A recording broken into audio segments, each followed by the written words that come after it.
In a quiet little village, tucked away between rolling green fields, there lived a humble farmer named Hari Das. He didn't have much to his name, no vast lands, no hidden treasures, and very little money.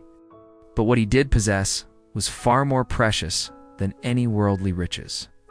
A magnificent silver-gray horse named Megh. Megh was no ordinary horse. His coat shimmered like moonlight on water, and he moved with a grace that captivated everyone who saw him. People from all over would pause their work just to admire him. Wealthy merchants, their pockets heavy with gold, would travel to the village with tempting offers. "Name your price," they'd say, their eyes gleaming. "We'll give you enough gold to live like a king." But Hari Das would always meet their offers with a peaceful, unwavering smile. "This horse is not for sale," he would gently reply. "Megh is my companion, is my family." The villagers who struggled daily to make ends meet couldn't understand his logic. They'd often whisper behind his back, shaking their heads in disbelief. "You're foolish, Hari," they'd mutter. "Just think of it. Sell the horse and you'll never have to worry again. You could live a life of comfort."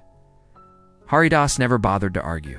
He would simply listen, his expression serene, and say, "Comfort doesn't come from wealth. It comes from a peaceful heart." Then one morning, disaster struck. The small hut was unusually quiet. The familiar sound of Megh's gentle neighing was gone. Hari Das stepped outside, his heart sinking. The stable was empty. Megh was gone. When word spread through the village, everyone rushed to Hari's hut, their faces etched with concern and a hint of "I told you so." "This is terrible," they cried, their voices a chorus of pity. "Your luck has finally turned bad. See, you should have sold the horse while you had the chance. Now you have nothing." Hari Das, standing at his doorway, looked at their worried faces and calmly said, "Maybe it's bad. Maybe it's not. Time will show us the truth." The villagers exchanged confused glances. They thought he was just pretending to be strong, putting on a brave face to hide his despair. Shaking their heads, they left him to his sorrow. 3 days passed. 3 long days of silence in an empty stable. Then, as the sun rose on the 4th morning, an unexpected miracle occurred. A familiar neigh echoed through the fields. It was Megh. He was back, and he wasn't alone. Trotting proudly behind him were 4 beautiful wild stallions from the nearby hills, their manes flowing in the wind. The villagers, who had just days ago been pitying Hari Das, were now utterly astonished. They gathered again, their tone completely changed. "You're blessed, Hari Das, truly blessed," they exclaimed, their eyes wide with wonder. "You lost 1 horse and gained 5. What incredible luck! Fortune smiles upon you." But again, Hari Das simply smiled that same gentle, knowing smile. "Maybe it's good," he said softly, "and maybe it's not. Life always reveals its truth slowly, piece by piece." The villagers were thoroughly confused by his response, but this time they held their tongues.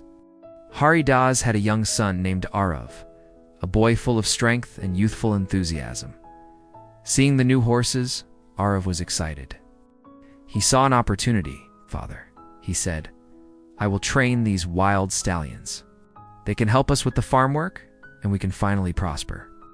So Arav began the difficult task of taming the wild horses. He worked from dawn till dusk, his spirit unbroken.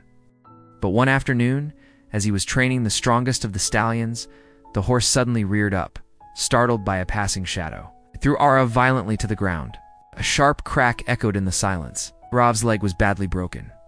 Once again, the villagers gathered, their faces now a mixture of pity and fear.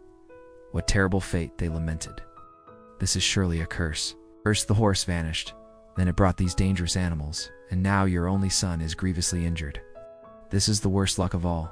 Through it all, Hari Das remained a pillar of calm. He looked at his son, his heart full of love, and then at the worried villagers.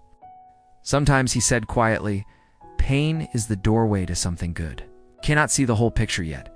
The villagers simply could not understand how he could remain so tranquil in the face of such a calamity. A few weeks went by. Arav was slowly healing, but his leg was still in a cast, rendering him unable to walk.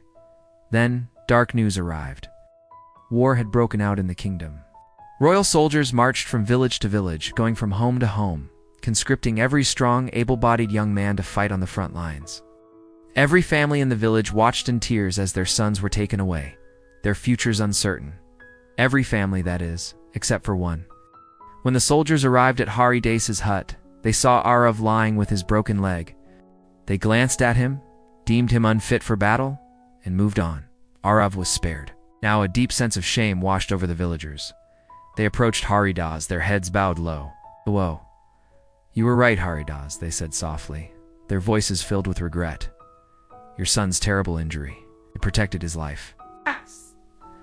All our sons are in danger now, and we were blind to the truth." Hari Das looked at them, his eyes filled not with triumph, but with gentle compassion. "Life," he explained, "flows between joy and sorrow, between gains and losses. It is a river with many turns, but everything that happens, happens for a reason. We'll only get to understand that reason much, much later." The story of Hari Das teaches us a profound lesson. Life doesn't always unfold the way we expect or want it to. What looks like a terrible misfortune one day can reveal itself as a blessing in disguise the next.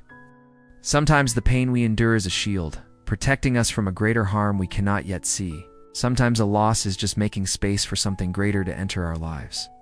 Hari Das never reacted with anger, panic, or despair. He stayed calm. He trusted the process. He trusted time. And in the end, everything made perfect sense.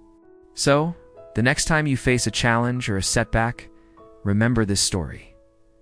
Don't judge your situation too quickly. Be patient. The very thing that hurts you today might just be the thing that saves you tomorrow. Trust that everything happens for a reason even if you can't see it yet. Thanks for watching. If this story resonated with you, please like, share, and subscribe for more wisdom to guide you on your journey.